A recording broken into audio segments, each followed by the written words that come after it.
It's past midnight at NASCAR Road Center in Concord, North Carolina. 6 race cars sit under bright lights, engines opened, parts spread across steel tables. The winning car isn't one of them. Denny Hamlin has already gone home, trophy in hand. But 6 other cars, including the runner-up machine, have just been loaded onto trailers and hauled away for deeper inspection. Nobody in victory lane was talking about that. The garage is 3 races, 3 wins, 1 driver. In 21 years of full-time Cup Series racing, Denny Hamlin had never done that until June 14, 2026, at Pocono Raceway. This win pushed his career total to 64 wins, moving him to 9th on the all-time list, ahead of his late teammate Kyle Busch. But that number isn't the part of the night the garage keeps replaying. While Hamlin celebrated, 6 cars were already being pulled for further review at NASCAR Road Center. If you want the full story behind every headline this season, not just the clip that trends, hit subscribe right now. This channel, NASCAR Racing World, is closing in on 500 subscribers, and every single one of you helps us keep digging into stories like this one properly. Your support directly shapes the kind of breakdowns we can bring you next. Now, here is exactly what happened at Pocono. Hamlin started from the pole and led 28 laps. With 4 laps to go, Christopher Bell, racing on a fractured wrist from a crash the previous week at Michigan, tried to stretch his fuel to the finish. It didn't work. Hamlin retook the lead and held off Tyler Reddick's number 45 Toyota by 1.678 seconds at the checkered flag. This was Hamlin's 8th career win at Pocono, a track record at what drivers call the tricky triangle.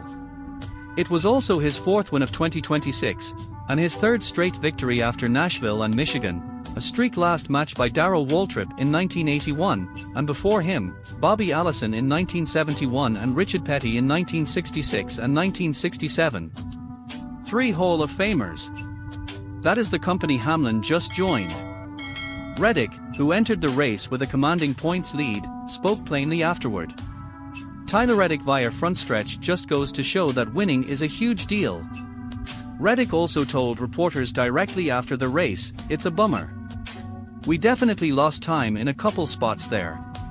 Some of it is everyone's racing hard for track position and some of it is just bad luck, I guess, just where you catch cars. We knew qualifying was going to be tricky coming into this and just weren't able to get stage points." His points lead, once over 100, had shrunk to just 19 points by the time the race ended. Here is what nobody was talking about in victory lane. Hamlin's number 11 Toyota cleared post-race inspection on site with no issues. 6 other cars did not get that pass, and were sent to the road center for further review. Kyle Larson's number 5, Daniel Suarez's number 7, Ryan Blaney's number 12, Chris Bish's number 17, John Hunter Nemechek's number 42, and Tyler Reddick's number 45. NASCAR reporter Dustin Long confirmed the details directly. Dustin Long post-race inspection is complete at Pocono. No issues, all clear. Denny Hamlin is the winner. 6 cars will be going to the road center this week. Sending cars back for further review after a race weekend is normal. It happens most weekends.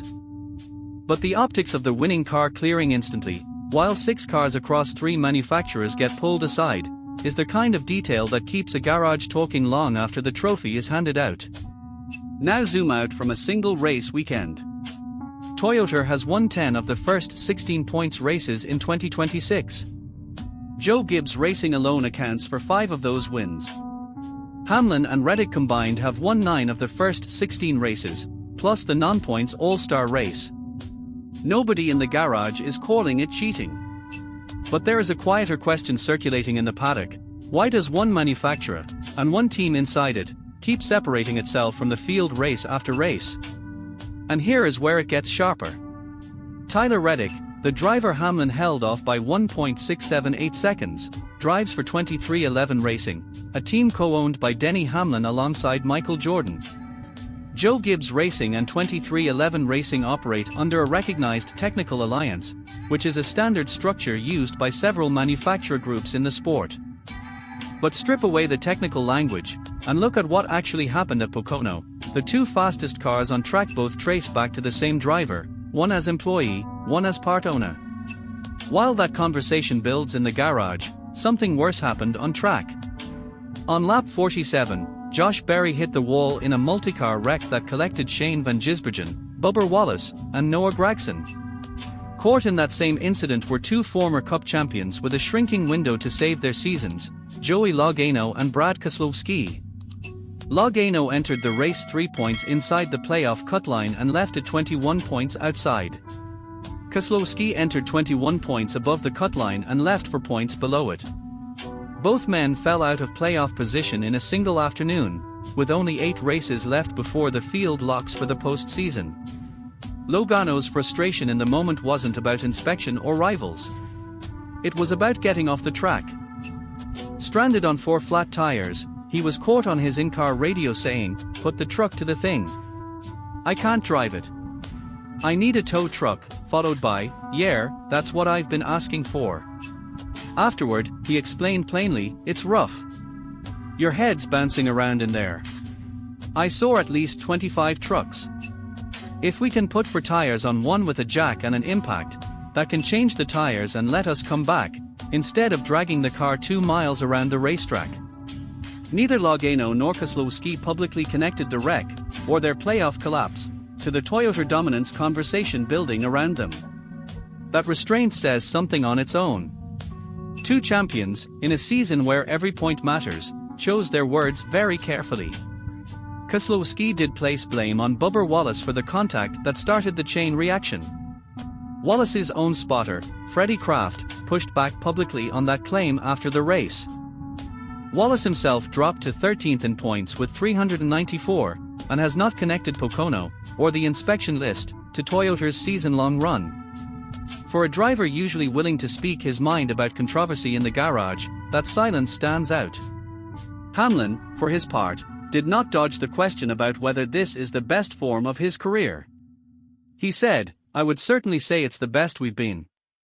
We come to the racetrack every week knowing we've got a great shot to win.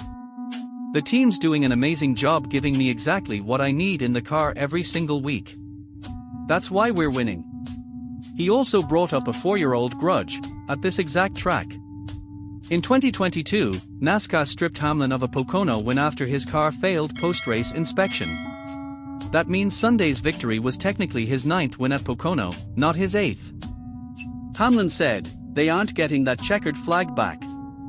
It's a pointed reminder that he has had a win taken away at this exact track before, and NASCAR's inspection process has cut both ways for him personally. If you've made it this far, this is the level of breakdown we do every single week on this channel. Drop a comment with your own read on the inspection list, and send this video to the one person in your group chat who's been arguing about Toyota all season. Behind all the controversy sits something smaller and more personal. Hamlin signed a 2-year extension with Joe Gibbs Racing through 2027, and has said repeatedly that this will likely be his final run in the Cup Series. JGR co-owner Heather Gibbs said after Pocono, "I think for Denny, he wants to leave on top, right? He doesn't want to leave a year too long. At this rate, what is producing out there, it's not something you wouldn't consider. We want the best drivers in our cars. It's a huge commitment for him. He's got his own team he kind of wants to run. It's hard when you dangle checkered flags in front of him, too."